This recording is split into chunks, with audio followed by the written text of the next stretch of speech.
everybody. Welcome. I'm Kate. I work here at the Schaumburg Township District Library, and I'm so glad that you joined us tonight. When the League of Women Voters reached out to us along with the Delta Sigma Theta sorority to ask if we would do this forum with them, we were thrilled to say yes, because as a public library, it is our goal to give you access to information, and we know that's so important when it comes to participating in civic life. And we also know that the League always does a stellar job of running a fair and nonpartisan forum with their amazing guidelines and rules. So before I hand it over to them, just a few housekeeping items. If you have not silenced your cell phones yet, now is a good time to do that. If anyone needs the restroom, it is out any of these doors to your left along the back wall of the library. And with that, I will hand it over to Kathy Cortez with the League. Good evening and welcome. As Kate just said, I am Kathy Cortez and I'm co-president of the League of Women Voters of the Palatine area. We service pretty much all of the area that District 211 covers, and so we're very happy to be here to share this event with you this evening. The League of Women Voters, as you probably know, is a nonpartisan but political organization. We do not support, oppose, or endorse any candidates. In fact, the candidates tonight will speak for themselves and not on behalf of the League, and the League does not fact check during a forum. Tonight we have no open discussion from the audience. Our questions have already been vetted in advance. Those of you who took the time to register online are aware that you were asked for your input at that time. And so we took that input and we worked with really a group of League members that hit pretty much the entire spectrum of the political spectrum, and vetted the questions to make sure that there was no bias or partisanism involved in those. And we prioritized them based on the input that we got. However, any questions that were deemed to be negative, or those that were directed at one candidate or any subset of candidates, were eliminated for tonight's event. Before we formally get started and introduce the moderator today, I too want to say a huge thank you to the Schaumburg Library for helping us host this and host the registration. They're a great community partner to work with, and we're always grateful for them. Also, we're extremely grateful to the Delta Sigma Theta sorority. They are an organization that has helped us with forums in the past. They're incorporated as a 501c7 nonpartisan organization. And like us, they don't endorse candidates or political parties. So they're a wonderful partner for us to service the community, and we are, again, happy to have them with us and helping us out tonight. And so without further ado, I'm pleased to introduce our moderator for today's forum, Lisa Slankert. She's a member of the League of Women Voters of Arlington Heights. And Lisa's been a trained League moderator. She's done lots of moderating and is wonderful, so we're very excited to have her tonight. And I will hand it over. Thank you.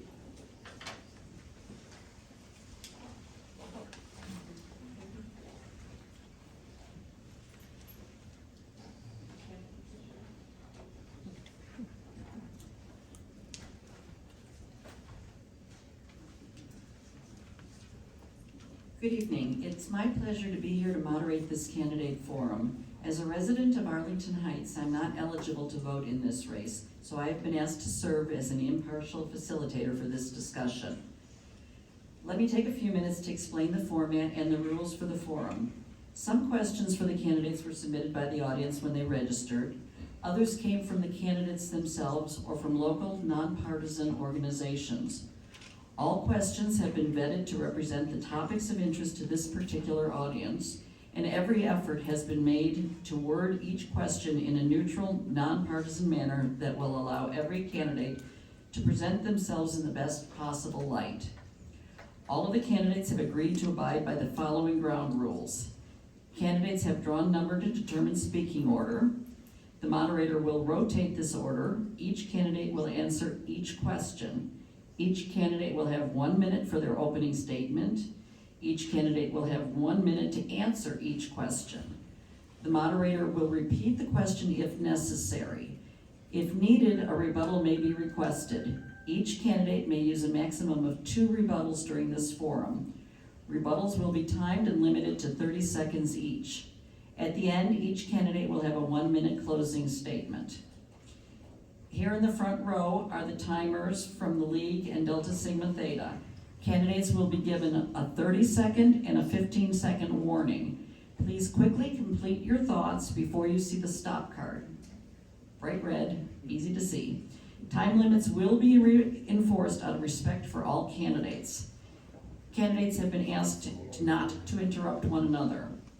We also ask you, the audience, to behave in a courteous and respectful manner. Please hold your applause till the end of the forum. Anyone booing or heckling the candidates will be asked to leave. With a field this size, we do not have time to deal with disruptions. Please remember that each of these candidates are your neighbors. They have devoted enormous amounts of time and effort, and sometimes money, in their effort to represent your community. They deserve our gratitude and respect, regardless of their viewpoint on issues. Today's forum will be recorded for League of Women Voters use in educating the public. A video of this forum will be available early next week on the League of Women Voters of the Palatine area website and the Schaumburg Township District Library website. The candidates have agreed to this. No voice, image, or other duplication of the forum may be used by a candidate's representative or campaign in any campaign advertising. The League of Women Voters claims copyright ownership over all recordings of transcripts produced from this event and reserves the right to publicize this forum. To view this forum, please go to the League website, www.lwvpalatinearea.org, or the Schaumburg Library website. Today, we have 11 candidates vying for 4 four-year seats on the District 211 School Board.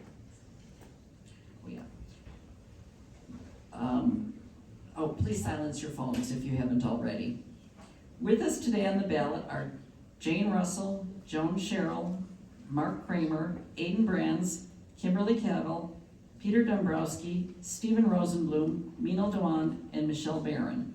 Susan Sam and Barbara Velez are unable to be with us today. They have each submitted a statement that will be read at the end of today's forum before the other candidates present their closing statements. We will begin with the 1-minute opening statements. By number draw, candidate Cheryl will go first. Thank you. My name again is, I think I have a bad. Okay, are we good now? Yes. Okay, thank you. My name is Joan Sherrill. I'm a front parent. I have 30 years experience in the education and training field. I've worked as faculty in administration. I've worked in public, private and parochial schools, and I understand the industry as well as its influencers. Much of my career has also been spent outside of education. I built a very successful small business, and I've worked in corporate management and training. I'm running as a moderate, representing what I call the exhausted middle. I'm not affiliated with or taking any donations from unions or PACs. I'm here to offer those voters who are also frustrated with outside influences as an option. My experience makes me very qualified. I'm passionate about education, and I'm here to represent you. I can understand all stakeholder perspectives, and I want to help the community move forward together.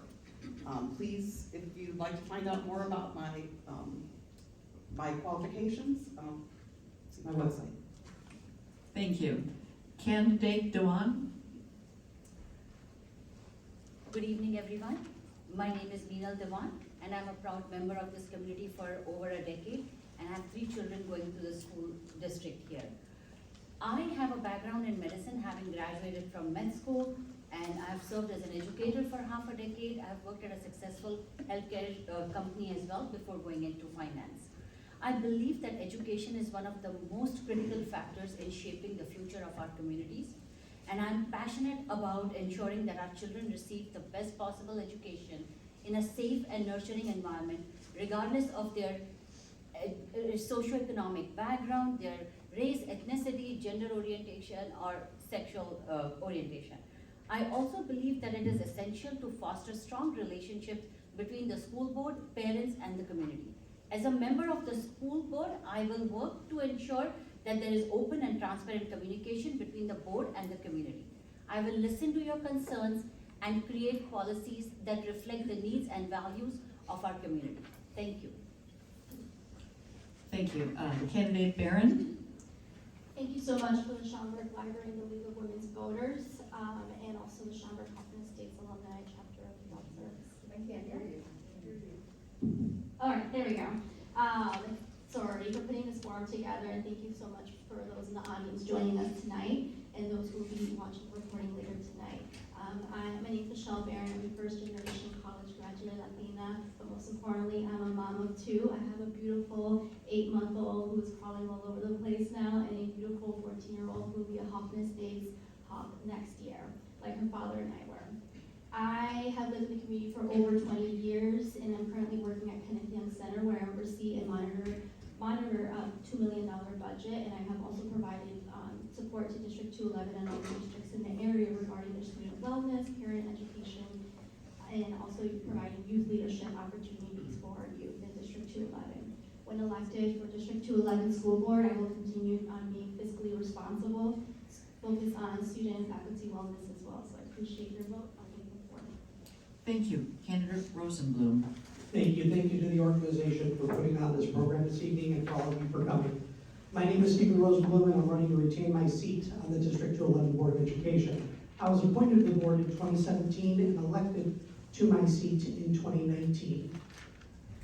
Both of my children graduated from Schaumburg High School, and both my wife and daughter teach in District 54. I'm an HR professional with extensive experience in leading and working with others, as well as teaching at the collegiate level. Currently Vice President of the Board of Education, I've been very involved in the governance of the district, interacting with and listening to constituents across our area, and serving as a leader in our community and schools. For the last 5.5 years, I've had great pleasure in dealing with experience, insight, and other things representing every member of our community. And I'm running to do just that and keep our districts one of the best in the area through fiscal responsibility, educational program quality and availability, student and staff wellness and safety, and supporting our students in their preparation for careers in college. I look forward to speaking with you further tonight. Thank you. Thank you. Candidate Dombrowski? Yes. Thank you to the Schaumburg Township Library, the League of Women Voters, and Delta Sigma Theta for hosting the forum tonight. I am Peter Dombrowski. I am a father of 3. I'm a structural engineer. My vision for D211 is threefold: improve our academic performance and have District 211 ranked in the top 25 school districts in Illinois, improve two-way communications with everyone, and improve our fiscal practices. At the end of the day, we take money out of your pocket that does not get spent. I seek your vote. Thank you. Thank you. Candidate Brands? Well, first, can you guys hear me? Well, first, thank you to the League of Women Voters for hosting this forum tonight. I'd like to begin by addressing probably what a lot of you are thinking. I'm the youngest person to ever be on this stage. At 19, I decided to make the life-altering decision to run for public office because I really love this community. I've grown up in it my entire life, and I have a unique perspective that the other candidates don't have. I'm here to advocate for the most important people in our district, the students, and I'm just here to serve the community.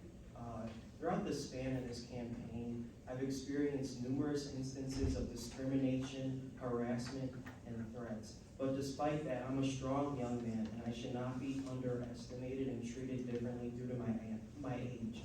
I actually think my age is my biggest strength. I'm excited to share my ideas with all of you tonight. Thank you. Thank you. Candidate Kramer? Good evening, and thank you, League of Women Voters, for organizing and producing this important forum. It's a shining example of democracy in action. Many of you know me, most of you know of me, so I'm going to skip my bio. It's out on the Friday, you can see it on my website. Mark Kramer, an incumbent Board of Education member running for re-election. Why would anybody want to do that, you might ask? Good question. It's because the issues are large and are at the core of our Palatine-Schaumburg Township communities. It's where we send our money, and most importantly, our children. Our expectations are high. Parents demand participation in their students' education, but believe their voices are not being heard or the questions answered fairly. I'll stop it there in the interest of time. Thank you. Candidate Cabell. Okay, everybody can hear me, I believe. Thank you to everyone for organizing the forum. I reiterate gratitude expressed here by the other candidates. My name is Kimberly Cabell, and I'm running for re-election after first being elected in 2019. I'm running for 3 reasons. One, I would like to prioritize our students' mental health, which goes hand in hand with student safety. To me, those two are inextricably linked, and a twofold prioritization for district resources should be focused on that, especially in the mental health crisis that young people, and I would argue a lot of us adults, are experiencing across the country in a rise of antisocial behavior. Secondly, I'd like to continue the financial responsibility of the district and the stewardship that we've been providing. And thirdfold is to make sure that we provide robust and challenging, high-quality academic achievement programs for all students who walk through our doors. Thank you. Thank you. Candidate Russell. Hi, good evening. Thank you to the League of Women Voters and to Delta Sigma Theta for having this forum this evening. I'm a resident of Rolling Meadows. I raised my family there. I have twins who attended the local public schools. My newest journey is being a grandmother to a 6-week-old grandson. I'm a retired chemistry teacher and department chair, having taught in West Suburban High School for 34 years. Why do I want to run? I'm retired mostly, and now I have the time to devote to this important and significant office. I have greatly appreciated the schools and the impact of good schools on the community. I believe I have a unique set of qualifications being from the education community. I have worn many hats and multiple roles in order to affect positive change in Illinois to educate all of our students. I have served on federal, state, and local education committees. As a result, I believe I have much to offer to the district as a board member. Thank you. Okay, now let's move on to the questions. Candidate Dewan will have the first question. I'm going to read it, and I will read it again if you need it, but hopefully that won't happen so we can get through more questions today. So question number 1, how should the school board balance the need to provide a quality education with the need to respond to the local taxpayer burden? Candidate Dewan. I believe you get what you pay for, and District 211 offers high standards of education as well as countless opportunities to our students. However, the board must also keep in mind that due to recent pandemic, there has been a lot of challenges for our community. Not all of them, most of them come from a lower socioeconomic background and have difficulties. Having said that, I would like to see a moderation in tax levies rather than going extreme. We have always been a debt-free school district, and I would like to continue that. So whatever it takes to keep us debt-free so that every dollar goes towards our education and improving our facilities. Thank you. Thank you. Candidate Barron, same question. Thank you. So I'm a product of District 211, and I have been through the District 13 and District 211 education system, and it has been the most wonderful experience as a previous high school student. And I'm excited for my daughter to also be attending a District 211 soon because of the quality of education that we provide our students, and that is done through our taxpayers' money as well. So there needs to be a perfect balance between how much our taxpayers pay, because yes, we all come from working families, and it is important to keep that balance. It's also important to make capital improvements to invest in our students in that way as well. Thank you. Thank you. Candidate Rosenblum? Thank you. So one thing to remember is every member of the school board is also a taxpayer. So we're experiencing oftentimes the same tax burdens as everyone else across our community. A couple things. One is, as was mentioned, we are a debt-free school district. Being debt-free actually saves the taxpayers' money and allows us to fully utilize the tax money that we do receive as revenue, which comes to about 85% of the revenue of our school district. So most importantly, regarding that money is how we use it. And I think it's very important that we are very fiscally astute and in tune and careful on how we spend the taxpayers' money. And I think as a school board, over the last 5.5 years, we've been doing a great job in that, and we continue to make sure our schools stay as top-notch as they are around maintenance and school programs, and using that money to take care of our students and make sure they're very well educated. And with the pandemic that we are experiencing and have experienced, making sure that they have the right counselors and services, also utilizing the money that we have. Thank you. Thank you. Candidate Dombrowski. Yes, thank you for that question. We should have been debt-free a lot sooner. When I came on the board in 2015, we had a $26 million bond issuance for life safety programs while sitting on 74% reserves. That didn't make sense. Why should you and I, as taxpayers, pay interest on bonds when we have money sitting in our reserves not working for us? We had a 5-year strategic plan. We had 60 acres of land that was doing nothing for anyone. We pushed and we got that removed. We had an IRMF deficit of $20 million while sitting on several tens of millions of dollars in our reserves. We brought that down, and now we have a 63% asset position in our IMRF funds. Our committees were open, the public could come in, and up until the change of the board 2 years ago, those committees became closed. We didn't have the dialogue with the community that we have now, and we need to continue. We had 15 million in surplus last budget and 11 million the prior year. Thank you. Thank you. Candidate Brands. Well, thank you. So, again, like I said, I graduated from Palatine High School last year, and I could tell you the inside of it is beautiful. You know, your tax dollars are going to fund like these amazing schools within our district. But I will agree with Mr. Dombrowski with the fact that we don't need to raise our taxes. Like recently, the board voted on a recent tax levy, and if I were on the board, I would have voted no for that because our district is debt-free, and we do have a lot of cash reserves. So I would say we should spend that money first before we charge the taxpayers. It is not my intention to want to burden any taxpayer. Thank you. Candidate Kramer. Yeah, well, District 211 has a good or great reputation. There are several challenges that the Board of Address must educate in a timely manner. And I want to tie resources to this.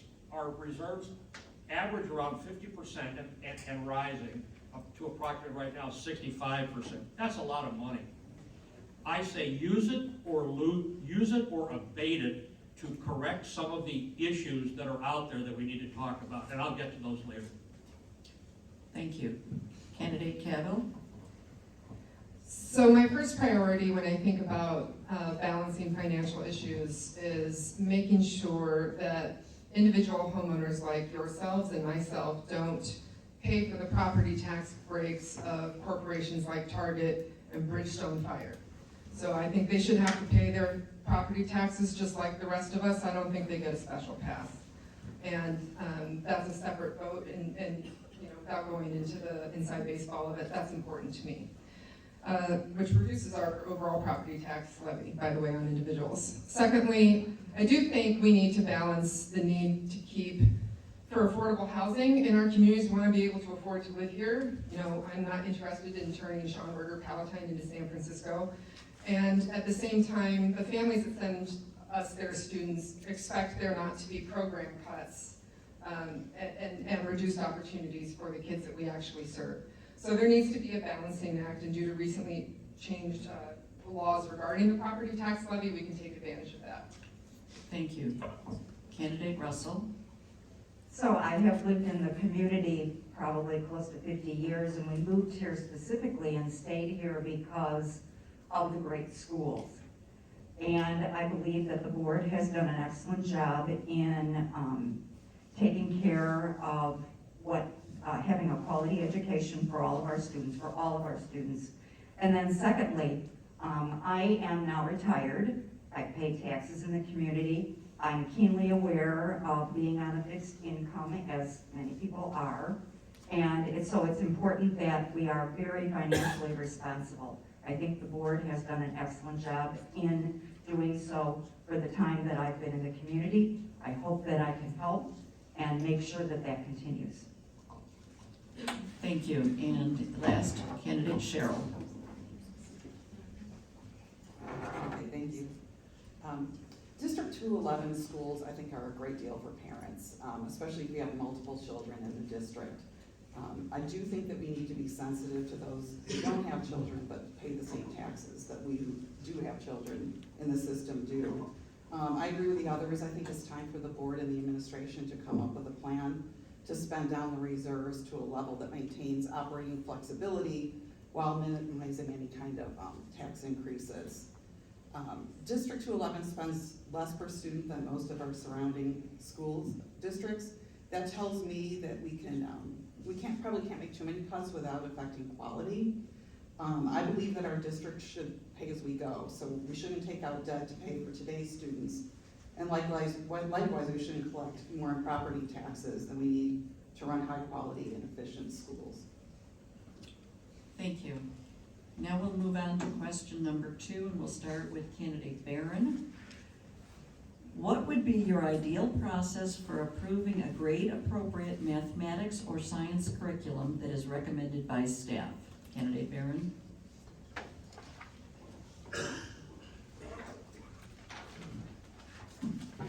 Thank you.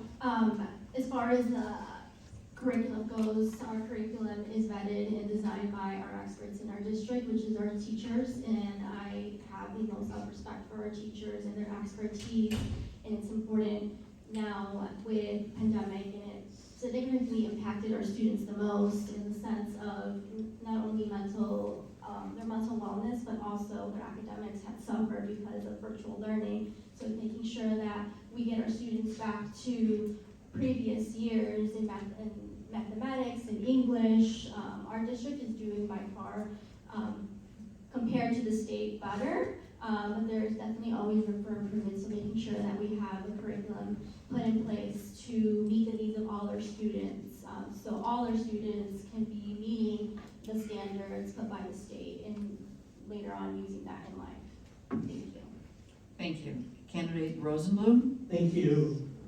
The Board of Education is responsible for reviewing and approving recommended curriculum updates and changes. While there are processes and great lengths of reviews that go into the identification and selection of curriculum for our schools and our students, I believe such decisions for inclusion or exclusion for those recommendations are best made by our highly educated teaching staff, those who have the expertise and leadership responsibilities for this. Recommendations requiring board action are summarized and provided to the members. Once recommended with supporting information, we as a board can then make educated decisions to approve or not approve them. So I believe in leaving that in the hands of the professions. Thank you. Candidate Dombrowski. Yes, thank you for the question. I had actually requested that the Assistant Superintendent of Curriculum, Dr. Schumacher, provide all of the recommendations to the board 2 weeks ahead so that I could actually read some of the recommendations and have the proper time to prepare. As far as math curriculum goes, my process would be to review that curriculum and also seek input from teachers that may not be part of that curriculum committee. The teachers I've spoken to weren't even aware that some of these committee meetings take place when it comes to recommending material. Additionally, a lot of these votes for a curriculum recommendation that comes out of the planning committees are 7-0, 10-0. They're all unanimous votes, so you don't get the other side of the story with what is going on with the curriculum, what the pros and cons are, what the deficiencies might be in that material. So I would seek that out and I would try to get additional input. Not to undermine the committees, but just to get a better, broader perspective of some of the challenges that might arise. Thank you. Candidate Brands. Thank you for that question. I would take the guidance in crafting a curriculum from the experts, our teaching experts. They know what's best for our students, and in regards to creating a curriculum, we need to prepare our students for their futures, and we need to provide them with knowledge that will prepare them for their future endeavors. So that's just my concern. We need to prepare our students for the future. Thank you. Candidate Kramer. The curriculum is one of the major responsibilities of the school board. The school board owns the curriculum. We don't manufacture the curriculum, we don't recommend changes, we only vote on them. So I think we need to understand that there is a robust process to review the curriculum 3 times a year by department heads, experienced professionals who make recommendations to the board, and the board votes on it. Okay, that's really how the process works. I will agree with Mr. Dombrowski that there are times that I am not sure that I'm getting both sides of the story, both pro and con, from the administration, through the teachers, who make those recommendations to us. Thank you. Candidate Cavill? I'm not going to repeat what other sitting board members have said about the existing process, so I appreciate you giving that logistical information for everybody here. So instead, I'll talk a little bit about how I believe effective board members and effective boards together collectively execute oversight over curriculum. And so I believe our influence over the curriculum design, which as Ms. Barron said we do in-house, is to really set very high expectations so our teachers know exactly where the bar is, so they can strive to meet it when they design the curriculum. So 4 questions really that board members need to ask. 1, do students achieve the actual targets? Does our curriculum meet state and national standards? Are they adequately prepared for the future? And is the curriculum relevant to every student who is subject to it? So those are the questions that form the basis for oversight. And then when the curriculum is not going well or meeting those qualifications, the board needs to set a new direction in open session in front of the community. So we're all on the same page. Thank you. Candidate Russell? So as a teacher and a department chair who has been involved in writing curriculum for years, and not only for science, but for other departments in the school district, I think it's really important that teacher and administrative input is the most important thing here. The board is to monitor progress and performance. The board delegates its authority to the superintendent and staff to pursue the work that is to be done. And I believe that if the board wants to redo staff work, this actually disempowers the staff. Thank you. Candidate Cheryl? Yeah, I agree with what many of the other candidates have said about we need to, as a board, to provide oversight and provide input and the general direction of curriculum, but really it's the teachers who are the experts, and we should defer to them.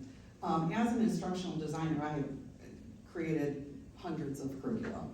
And one thing I think, when the question was directed towards math, I think it's really important that we also involve businesses and colleges for practical decisions on what we need to offer. For instance, U of I has done a comparison of students who took AP Calculus versus statistics.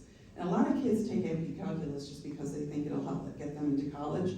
And what the U of I study found is that there was no significant difference between freshman and sophomore grades in students that weren't enrolled in engineering. And so I think getting that outside input is really important, because sometimes, you know, when you're in a school, you just kind of see what other schools are doing, but you don't have that outside information. Thank you. Candidate Dewan? I believe the role of the board is to make sure that the curriculum is up to the state and national standards. I believe educators are the experts, and they are the ones who need to design the curriculum. It's our, as a board member, it's our job just to make sure that it is up to the state and federal standards. Also, the curriculum should promote multiple perspectives and give students a high standard of education. And I think our curriculum already does that. Thank you. Thank you. Okay, for question number 3, we're going to begin with candidate Rosenblum. And the question is, reflecting on the last question, how would your ideal process change, if at all, for a book or curriculum about sex education or history? Candidate Rosenblum. So thank you.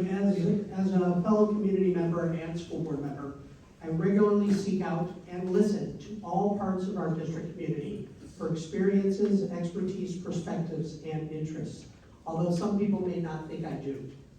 This includes from students, parents, residents, business owners, legislators, law enforcement officers, teachers, and staff.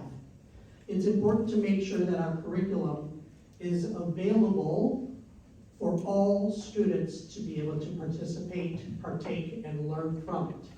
If, for instance, there's controversy with regards to any particular curriculum, there are certain curriculums, including sex ed, that allow parents the choice to opt their students out of that particular curriculum and have an alternative lesson taught to them during that time. So there are options available for people, and if a parent is interested in learning more about curriculum, they also have the opportunity to come in and learn about them. Thank you. Candidate Dombrowski? So for this process, like I said, I would be looking for pros and cons as far as what some of the limitations of the curriculum might be, how it's implemented to reach goals. Currently, our curriculum is provided to supplement and expand on what we have, but we don't necessarily get a syllabus, we don't see how this plugs in, we don't see if we have curriculum that should provide measurable improvements. Less than 50% of 211 students are less than proficient in English language arts and math. So we need to look at that and focus on that academic improvement and how the curriculum will get there. As far as history, sex ed, we adopted the national standards at the board level before we had seen any detailed curricula. There's still questions as far as what material will be presented to students that have chosen to opt out, where they'll be located in the building, how that all will be facilitated, and the district has already made a commitment. Thank you. Candidate Brands? Can you repeat the question? Certainly. Reflecting on the last question, how would your ideal process change, if at all, for a book or curriculum about sex education or history? So with the whole book thing, I own a book publishing company, so I'm very pro-book. I would never want to ban a book. And about the sex ed, I am very for the sex ed. We should teach our students about it, because I believe if we don't, that's depriving our students of knowledgeable information and something that they'll need for the future. So those are two things that I'm very for, and you'll never see me ban a book or want to get rid of sex ed. And with the whole thing with history, we need to teach kids history. We can't beat around the bush. We need to give everyone the straight facts, what the true history of this country and this world is, because it will provide our students with knowledge to excel in their futures. Thank you. Candidate Kramer? Yeah, let me answer that question directly. The curriculum process works, is robust. There probably could be some tweaking. The community can get involved. We just rewrote a couple of policies which that describes that process. It's long and it's involved. But ultimately, if the community registers a complaint, it doesn't have to be a parent about a particular curriculum or a particular textbook or some sort of thing, that complaint goes through a process, and eventually, if the complainer doesn't want to stop the complaint, if they're convinced that they were wrong, that comes again to a board decision. The theme here is it's a board decision, 7 people vote on it, and that's why we have elections. Thank you. Candidate Cavill? I do not believe in creating a special process anytime a church, activist group, or political party gets upset about a book or curriculum. If we have a process that we have relied upon, discussed in open session, and voted upon, then that process exists and should exist for all our curricular review. It is not a good enough excuse for me to say, oh, the Democrats don't like this curriculum, or the Republicans are upset about this book, or this church is uncomfortable about this thing, and so then we have to change the process and accommodate their discomfort. I do not believe that that is the right thing to do. I believe that the process should stand, and if we say it's fair for math or English, then that process should be the same for every other subject that we have curriculum from. Thank you. Candidate Russell? I'm not sure that I can add a lot more to what has been said, other than I don't believe the process should be changed either. The board connects with the community and with the entire community. And effective community engagement is essential to creating the trust and support among the community, the board, the superintendent, and staff. So if the board is in touch with the community-wide concerns and values that are being served, then it is for the broad public good, rather than any special interest groups that might choose to try to influence that change. Thank you. Candidate Cheryl.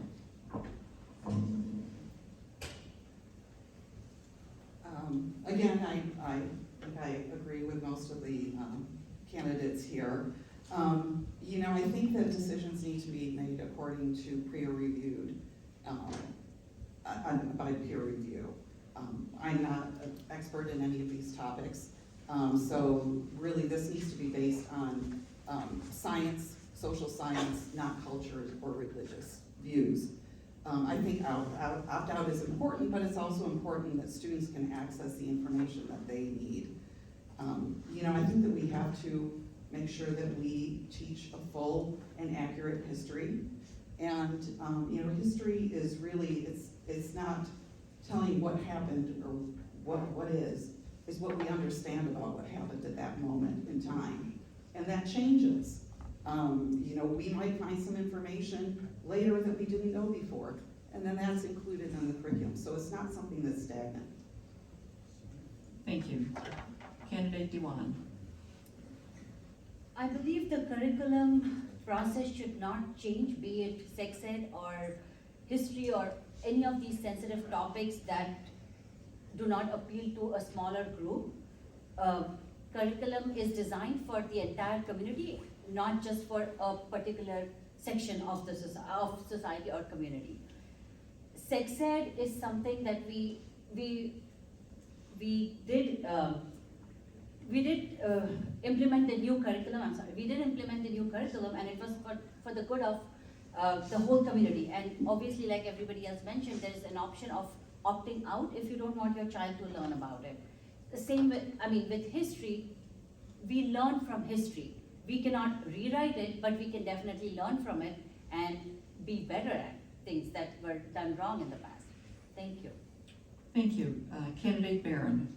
Thank you. So as far as our process, I believe our process is right where it needs to be, so there needs to be no change to our process. Like I said, our teachers are the experts in putting forth the curriculum and also the supplemental materials. And our curriculum is changing every so often. You know, within just making sure that if they're not meeting the standards, then we need to review and reassess and change either the curriculum or the supplemental materials given to our students. But we should also not only focus on the math and the English. Yes, it is important, but we should also be teaching our students life skills, which District 211 provides well-versed, different, academics, not just focusing on math and English, and just to prepare students for just life in general after high school. Thank you. Thank you. Okay, Candidate Kramer, you have 30 seconds for rebuttal. Yes, with respect to process, there is a policy that the incumbents on this board that are at this table voted on. It's IIAA. It specifically addresses the process by which community members can complain about the curriculum. Believe it or not, it was 6-1. I actually voted against it. I think everybody else voted for it because I thought the process was too cumbersome on parents and the community. Thank you. We'll now move on to question number 4, which will begin with Candidate Dombrowski. Question is, what is your position on the proposed legislation for schools to hire a lobbyist to advocate for the affected schools regarding the proposed BEARS development? Candidate Dombrowski. I voted for the lobbyist. Thank you. I guess we have your answer. Okay, next is Candidate Brands. Well, thank you for that question. Well, I think it's a good thing that the Bears are coming here. I think this is something we need to proceed with caution because this is something that's never been done with a school board hiring a lobbyist regarding a football team. This is just, like I said, it's unprecedented territory, and your tax dollars are going into this. So what I think with this whole thing, we need to be transparent. The board needs to be transparent, and we need to know exactly how much we're spending on this lobbyist, because we don't know what's happening in Springfield. We're not there. So that's just my concern, transparency, and we don't know what's going down in Springfield. Thank you. Candidate Kramer. Yeah, in general, I agree with Mr. Brands. I voted yes for the lobbyist with reservations. This is a lobbyist, and my stipulation is that the board be intimately involved in working with the administration and the lobbyist to understand what they're doing. I don't have that commitment yet, and I think we need it. Thank you. Candidate Cavill. I also voted I apologize for my mic going in and out. Regardless, I also voted to approve the hiring of the lobbyist. I think it would have been a dereliction of board member duty as a steward of the community resources not to hire a lobbyist and have a seat at the table for such a profound potential change to our community. I certainly support, in broad terms, economic development of our community, absolutely. I just don't support it at the expense of students or taxpayers. So I'm glad to have a lobbyist. I'm, like everything else in life, skeptical but curious, and we'll see how this process unfolds in Springfield. Thank you. Candidate Russell. So I'm a resident of Rolling Meadows, as I said, and Rolling Meadows was up along the racetrack, and so I've heard nothing about Rolling Meadows being involved. I think it was an excellent resolution for the school board to hire a lobbyist. And the adage fits here, if you're not at the table, you could well be on the menu. Thank you. Candidate Cheryl. Well, I don't think you need to worry because Rolling Meadows is part of District 214 who we're partnering with, and so you're covered. And I think it's great that the 3 districts in the area all pulled together and took the initiative to partner together. To me, it's kind of a no-brainer. Something this big, we've got to have, we've got to be involved in it, and our district needs to keep our finger on the pulse of the legislation that could have a huge effect on our district's finances for years to come. So I'm a yes. Thank you. Candidate Dewan. Ultimately, the Arlington Heights property will bring massive amounts of economic development to our area. In partnership with District 214, 215, District 211 needs to be at the table for discussions so that we can ensure we are prepared for such growth. I think hiring a lobbyist was a good start. Thank you. Thank you. Candidate Barron.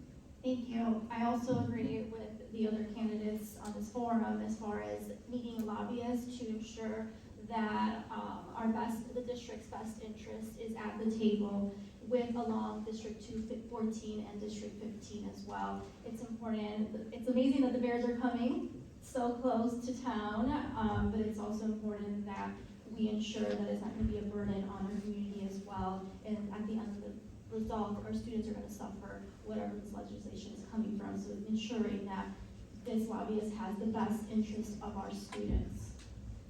Thank you.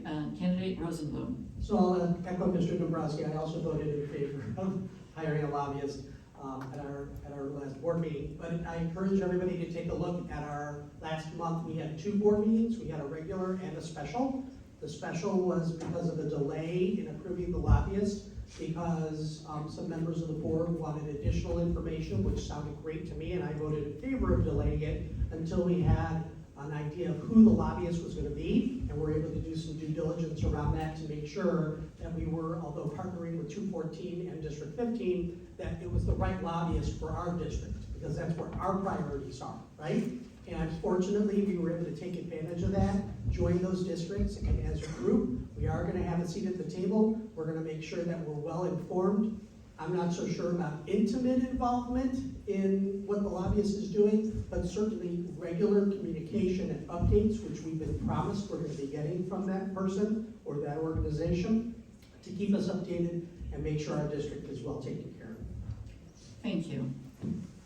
All right, the next question will begin with candidate Brands, and it is, if elected, what role, if any, would your religious and non-religious belief systems play in policy making?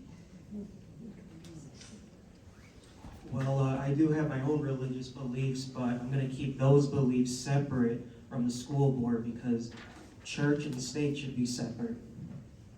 Thank you. Candidate Kramer. Agree. Okay. Candidate Cavill. I agree. Church and state should be separate. It's an issue I feel very passionately about. I'm a Unitarian Universalist, and the faith, the system of ethics that I subscribe to itself is centered around the separation of church. He's offering you. Thank you. Is centered around the separation of church and state, so I heartily agree. Thank you. Candidate Russell. Ditto. All right, this one's going fast. Candidate Cheryl. Okay, I think the elephant in the room is that there's a church that's putting out flyers about, aimed at our LGBTQ students. And it needs to be addressed. I support the changes to these LGBTQ inclusion topics in sex ed, and here's why. 85% of these kids consider committing suicide. I'm not an expert on this community, and I don't know, but I do know that they're suffering, and I do know that I want these kids to live. I'm also Christian. I taught Awana. I sent my son to a Christian college. My faith here leads me to err on the side of compassion and inclusion. My faith guides me, but I do not seek to impose that on my neighbors. As a parent, I want control over the religious messages that my children receive, either implicitly or explicitly. I also don't think we can talk about improving mental health when we're choosing to exclude this group, and it has such a negative impact on them. And as my pastor says, when you're standing with people, when people are throwing stones at them, and you don't get hit, then maybe you're not standing close enough. Thank you. Candidate Dewan. I believe church and state should be separate. Religion is a very personal thing, and I think it should stay that way. Thank you. Thank you. Candidate Barron. I agree with my other candidates, definitely. There is no room for personal religious beliefs for any school board member to have. It is something that I do believe in my own beliefs, but there's no room for my own religious beliefs to be part of my decision-making as a board member. As far as LGBTQ students, I'm very much an advocate for LGBTQ students and making sure that we create an inclusive environment for all our students coming into the doors, and making sure that we're preparing our students with all the mental health resources as well in order to combat this mental health issue and struggle that is going on globally, and making sure our students have those resources. So yes, I do not believe there's any room for any religious beliefs on the school board. Thank you. Candidate Rosenblum. So Rosenblum probably tells a lot of people what my religious background is, although people tell me that I've had that name my whole life. So, but I'd rather turn this around. So my religious belief does not come into play, my personal beliefs do not come into play in making decisions as a school board member, nor will it. However, I want to turn this around to diversity. We have a very diverse community, diverse religions, ethnic groups, ages, countries of origin, etc. And what I have done since joining this board is make sure that our school district takes those diversities into consideration when scheduling programs, extracurricular activities, tests, days off, early days, institute days for our staff, and those types of things. And what I've done is look at the diversity of the community and try to take that into consideration with how we do business. And I will continue to do that and continue to push that awareness as we operate. Thank you. And Candidate Dombrowski. Yes, thank you. I've been raised my whole life as a Catholic. I'm proud of my faith. And from my early days in kindergarten at the Catholic school, the nuns implemented discipline, They also implemented the golden rule, and I think that everything I do has a little bit of empathy in it because of the religion that was instilled in me early on. Kindness, compassion, the Beatitudes, all of those shape who I am. And it doesn't allow me to isolate myself from other people when I need to consider decisions that have an impact. So fundamentally, I think, yes, subconsciously there are a lot of elements of my religion that goes into my decision-making process, but I don't believe that is a bad thing. Thank you. All right, so the next question will begin with candidate Kramer. And it is, what proposals do you have for addressing any current or future shortage of teachers and/or teaching assistants in the district? Candidate Kramer. Well, you pay a lot of money, that's a fact, and we've been generous with the raises, and that includes not only the teachers, but also the support staff. We're going through a negotiation right now with one element of the support staff, and I think it's going in the right way. Do we have shortages right now? I don't think so. If so, it may be minimal, but manageable. Thank you. Candidate Cavill. So obviously the teacher shortage is nationwide and it does affect District 211, actually. We do have shortages in several areas. I talk to Dr. Small about this regularly because it's a concern of mine. So in terms of talking about the teacher shortage, one, we need to keep the teachers we already have. Mr. Kramer spoke to the generosity of salaries, which is piece of that, but it's not the whole piece. If for example, a church succeeds in getting their preferred candidates to have a majority on this board and declares war on our teachers, especially without state level political support, and goes it alone, our teachers have very little reason to stay. That won't be successful in terms of teacher retention. So we need to treat the teachers that we have well, and we need to keep the ones that we have. We also have to be very proactive and creative with recruitment, especially with encouraging our own students to think about education as a career and welcoming them with open arms as certified employees in the future. Thank you. Candidate Russell. So I actually serve on a state committee now. I'm one of the co-chairs, and through the Deputy Governor of Education initiative, we are working on the teacher pipeline. So we are actually looking at state initiatives to recruit, train, and retain teachers. We hope to have some proposed legislation that would be available this spring in order to incentivize.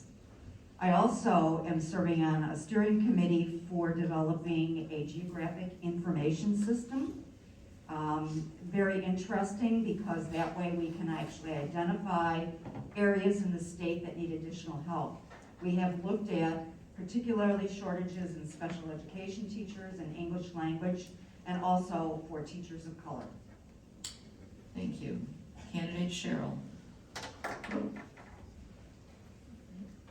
Thank you. I think that there's always been a lack of understanding that teachers are professionals and that anyone can walk into a classroom and be effective. So I think first, just respect for teachers. I agree that this upcoming board is going to have a big impact on whether or not District 211 is going to be a desirable place to work. We can either choose to be a desirable place to work, that doesn't mean enabling, or a district that makes the teachers feel attacked or micromanaged. On the flip side, now is a really good time to be going out there and trying to recruit, because teachers are being attacked all over the country, and there may be teachers that are ready to leave their districts. And if we can provide the right environment, it may be a great time to be out there recruiting. So I think really, we have to decide what kind of district we want to be. One that good teachers want to come to, or one that they want to flee from. Thank you. Candidate Dewan. So District 211 has had a very high retention rate for all teachers up till now. That's why we can provide the education that District 211 does provide. Recently, I just found out that this Palatine High School teachers put in a 2-week notice in the middle of the school year, which tells us how much stress they are going through, and maybe that's one of the pointers that we need to take better care of our teachers moving forward. So far we have done good, but that doesn't mean we'll continue doing good and retaining good teachers. Thank you. Thank you. Candidate Barron? Thank you. As according to our Illinois report card, our teacher retention is 96.4% versus 87.6% of the state. It is important. Salary is a big deciding factor for some of our teachers, but not only salary, but the environment that we have our teachers in is also very important. So taking a look at our environment, are we providing enough resources to our teachers? Are we providing enough support? Are we providing enough teachers' aid? Is also something that is important when teachers are making a decision on what district to come to. I have the most up respect for our teachers. I would not be here if it wasn't for our teachers in our school district. So, and it warms my heart hearing teachers that come back to our district and teach, and it just reiterates how good our district is for alumni to come back and teach in our district. Thank you. Thank you. Candidate Rosenblum? So thanks for this question. Recruiting is my specialty when it comes to human resources. We really need to be able to identify, attract, and develop our staff. So from an attraction perspective, I already have some ideas, and I think our teachers do too. So I think we can expand college relations recruiting with current schools and adding even more. I think we should look at having a referral bonus for our good teachers to refer good teachers as an additional source. And I also think we can utilize our existing staff to help network out in the community. I also think, as Ms. Barron had mentioned, it is very humbling and powerful when I go into some of our schools and find teachers there who graduated from our schools, and they've come back and now they're working in our schools. I'd like to encourage our existing students who may be having an interest in education to pursue that interest and partner with them through their college experience and mentorships. Thank you. Candidate Dombrowski? I want to take this moment to reiterate that I am not supported by the teachers union. I don't have 100 teachers going out door to door putting flyers on there. If the teachers union slate is elected, they'll have placed 7 board members on the D211 board. The community voice will be silenced. From my perspective, what we need to focus on is the environment in the building and the classroom. That starts with respect. It carries through on safety. We can't have our students disrespecting our teachers, getting into fights, and not have the administrators effectively executing discipline. If there are no consequences for actions, and teachers are disrespected, and then the student is sent right back to the classroom after being addressed by an administrator, that does not resolve the issue. The teacher is in a hostile environment, and the discipline needs to be enforced above the level of the teacher. And that would be my focus and part of my vision for the next 4 years. Thank you. Candidate Brands? Well, I have a tremendous amount of respect for our teachers. They're frontline workers, and we need to provide them with the necessary resources to succeed. Last year, I had some really amazing teachers who are great people, and they care about the student. So I want to help our teachers, and I am not endorsed by the teachers union, but I do support our teachers. Thank you. And Candidate Cabell has a 30-second rebuttal. So I'm not using this as a rebuttal, I'm using it as a follow-up. I think, speaking to this issue in particular, sometimes we're just not advertising the infrastructure that already exists. For example, there are programs here in the state of Illinois where you can get almost the entirety of your college education paid for if you major in special education and remain in the profession for a set number of years once you graduate. And I think programs like that, especially acknowledging that college is very unaffordable financially for a lot of us, most of us at this point, we need to advertise programs like that and give ourselves more teachers. Thank you. And Candidate Rosenblum, 30 seconds. So I couldn't help myself on recruiting. So some other things to take in mind. So people have mentioned what we have in our schools. Pay is important. And when we're deciding pay for our teachers, we do take other school districts in the area into consideration to make sure that we're competitive. I also agree that we need to make sure that we're providing emotional and mental support for our staff as we do our students, because they're going through a lot of the same issues that our students have been for the last couple of years. And finally, safety, making sure that teachers feel that coming in our building gives them a safe place to work. Thank you. Okay, we have time for one more question, which we will begin with candidate Cabell. And the final question is, considering the strong differences of opinion in the community about parental involvement in curriculum selection, how would you determine which voices should receive the most weight in considering what is age or grade appropriate? Candidate Cabell. I think about this a lot, especially because voter participation in these elections, which is the most direct line that the community members and parents have in communicating their preferences, voter turnout is abysmally low. So it gives everybody permission to claim a majority, but it gives no one any evidence for such a majority, really, because the majority doesn't show up to vote. So I think about this a lot. I take in consideration all viewpoints, although you'll certainly hear the opposite from some people.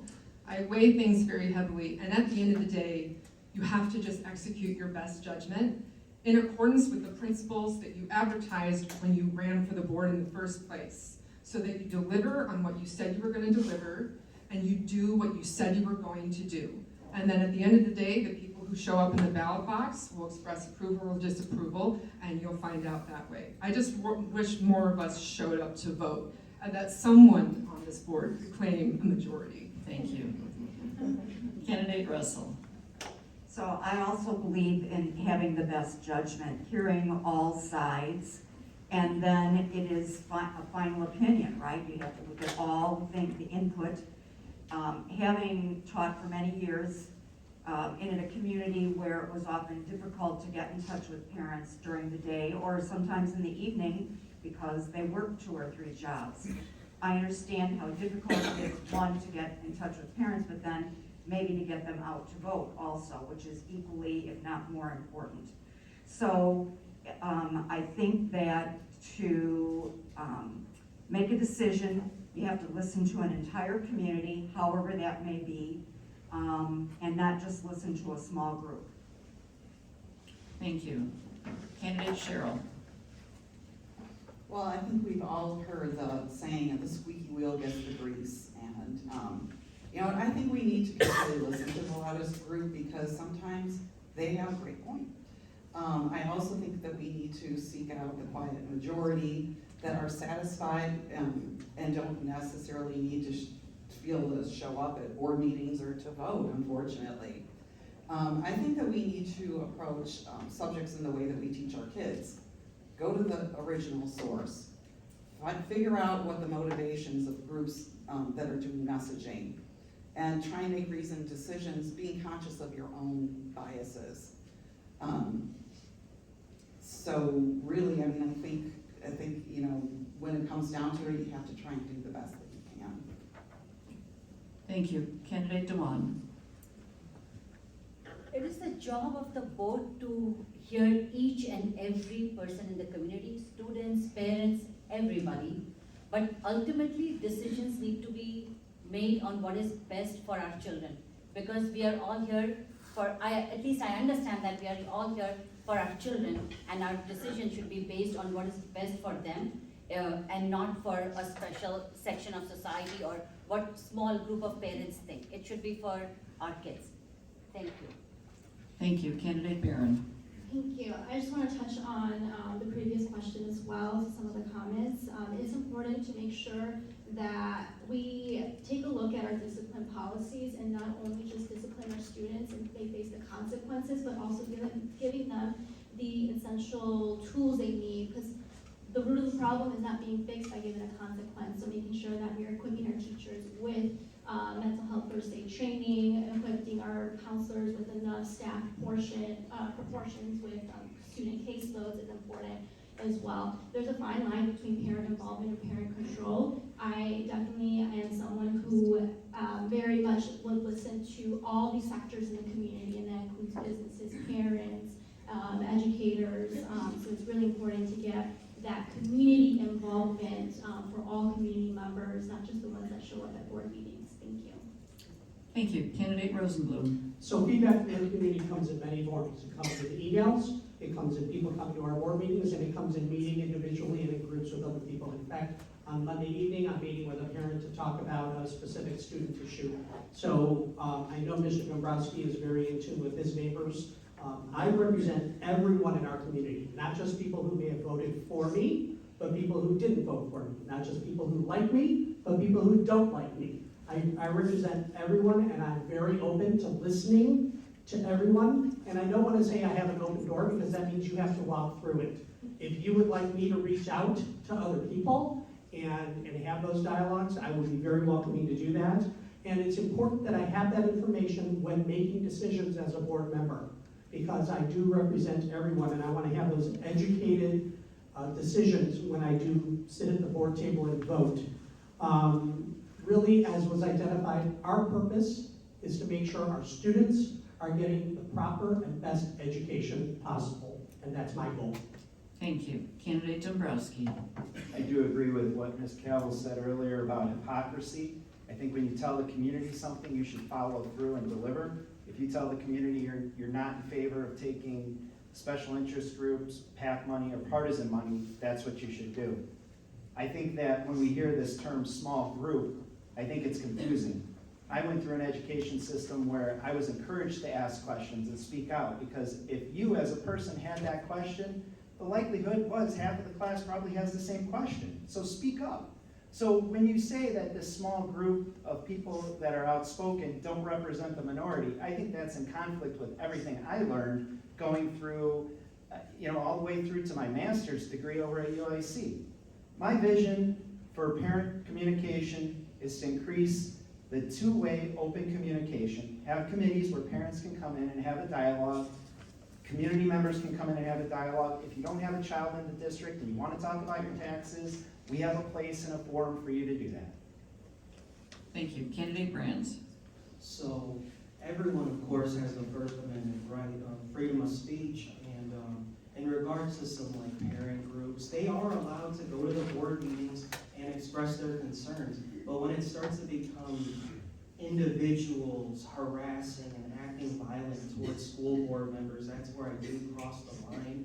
I'm very pro-student and pro-community, and myself, that's who I'm always going to put first. If elected, we will have disagreements, but we are all here to help the students and make our community a way better place. Thank you. Candidate Kramer. Okay, let me address the evidence-based theory for school boards. I strongly support that. I'm a numbers guy. I've been trained that way to be an analyst. I want to throw some very stark statistics at you in a short amount of time. Mr. Dombrowski is right. Only 1 in 2 students are at or above standards based on the SAT. This is a stark number. 1 in 3 students in District 211 are below the poverty level. 1 in 5 students are chronically absent.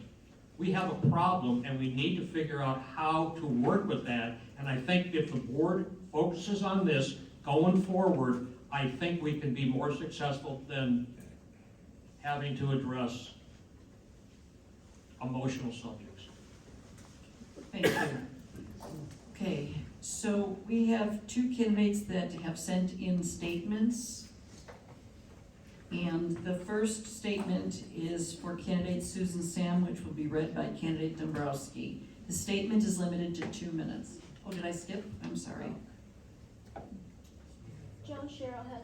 Yeah, I just have rebuttal. Oh, you have a rebuttal? I just Okay. wanted to address the SAT scores, because I did a little digging into that, and I think that you'll find that when you look at it by demographic, all except for Palatine High School, the differences between before the pandemic and after the pandemic, we're in line with all the other districts in the area.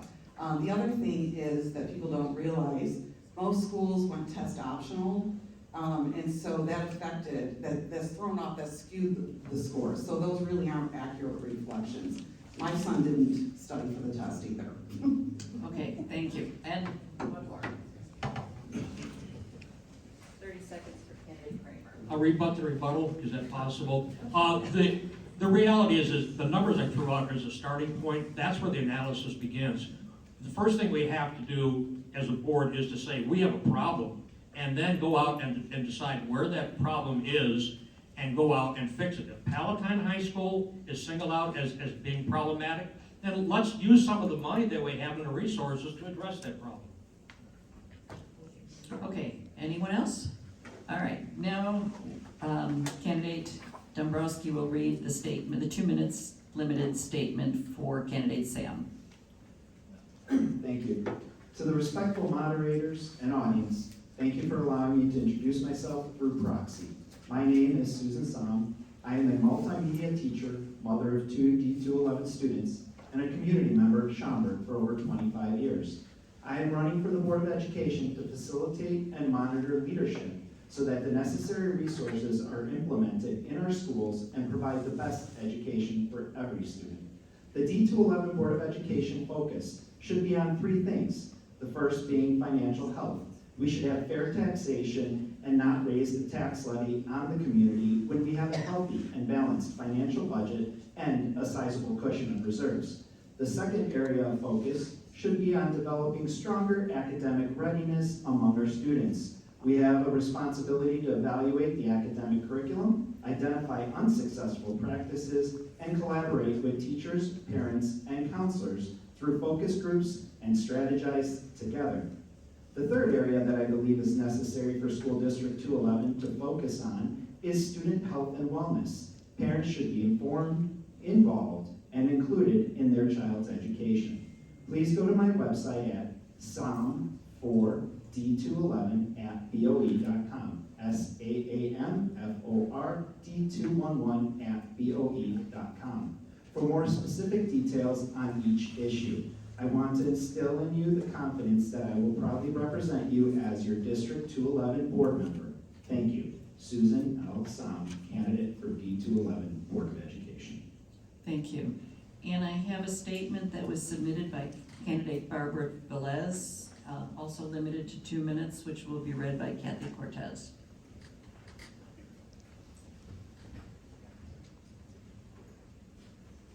This statement is in Barbara Velez's words. Good evening. Thank you to the League of Women Voters and the Schaumburg-Hoffman Estates Alumni Chapter of the Delta Sigma Theta Sorority for organizing this forum.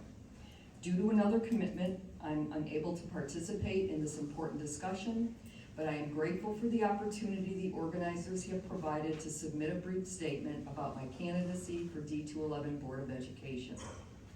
Born and raised in Puerto Rico, I moved to Illinois in 2007 and have been part of this community for the past 11 years. As a parent of a junior student in Schaumburg High School, I'm actively involved in committees both at the school and district level. Professionally, I have a BA in Operations Management. I currently work at the Schaumburg School District 54 with more than 10 years of experience working with multilingual families. I decided to run for board member because I believe I can create a parent insight coupled with district level experience, fresh eyes, and ideas that can contribute to this community, especially now with such a big influx of immigrant families moving to our district boundaries. I know my experience will be an asset on the board.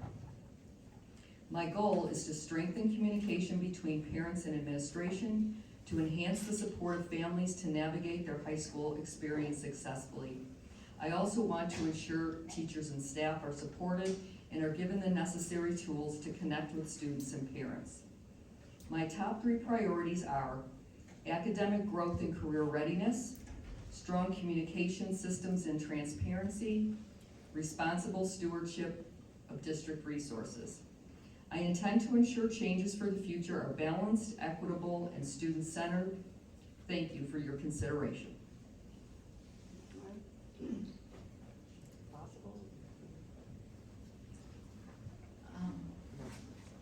I don't a statement? Sorry. Okay, but you can include it in your closing statement, which we're starting now. Okay. So we're going to begin with our closing statements. Candidates, you will have 1 minute each, and we will begin with candidate Russell for the closing statements. Candidate Russell. Thank you. I believe that District 211 needs to be fiscally responsible, to a district that continues to attract the best and the brightest staff, because it is a great place to work. A place where we listen to community and value the experience of our teachers and professional staff who are in the classrooms and the schools each and every day. A provider of world-class education for the students, and a reason for people like you and me to want to live and work in our community. A great school district does all of these things. They are not mutually exclusive. I came from a district where at the back of the wall on the Board of Education meeting room was the phrase, "What's best for the kids?" Isn't that why we're all here? What's best for the kids? Thanks for allowing me to come before you. I appreciate your time and your interest. Thank you. Candidate Cheryl. Okay. Well, I did find it quite unfortunate that Ms. Sum and Ms. Velez chose not to attend this nonpartisan event tonight, because you can't really learn about people when you only attend friendly audiences. Meanwhile, they were able to appear on, be promoted by a radio show, a self-described cultural warrior a few days ago. So, but I'm asking you to vote for me because I'm qualified, I'm a moderate community member, and I want the best for what's our students in our school and our community. I pledge to be level-headed, civil, and to open to all ideas from all community members, the loud and the quiet. You can rest assured I'm not influenced by or funded by any outside groups from either the right or the left. Schools unfortunately become ground zero in a culture proxy wars, and our kids deserve better. Let's not feed the culture wars that only serve to divide our community and drive good people out of the education profession in our schools. Let's be a welcoming community that helps our students recover what they've lost over the last few years. Thank you. Candidate Dewan. I want to take a moment to thank the organizers for hosting this event. As a candidate for District 211 School Board, I'm deeply committed to ensuring that every student in our district receives the highest quality of education. I believe that every child has the potential to succeed, and as a community, it is our responsibility to support and nurture that potential. If elected, I will work tirelessly to promote equity and inclusion in our schools to ensure that every student feels safe, valued, and supported. I will also prioritize transparency and accountability, making sure that our district operates with integrity and openness. I'm running for District 211 School Board because I believe in the power of education to transform lives and communities. I'm excited about this opportunity to work with all of you to make our schools the best they can be. Thank you for your time and consideration. Thank you. Candidate Barron. Thank you to the organizations who put together this forum for us tonight, and thank you for everybody in the audience for attending in person, and then those who will be watching the recording as well. Thank you. I want to continue being fiscally responsible and making capital improvements necessarily and essential for our students' learning environment, and to ensure that they get the best out of District 211 like I did. I also want to focus on supporting our students and faculty's wellness and safety. Their mental health is a huge crisis right now in our country, making sure that we have the best resources that we can give our students and our faculty as well is important. And finally, focus on community engagement. It is important for me to engage all these sectors in the community, including parents, students, business sectors, law enforcement as well. I appreciate your support and your vote on April 4th. Thank you very much. Thank you. Candidate Rosenblum. Thank you again to everyone who came out this evening for the opportunity to meet with you and speak with you.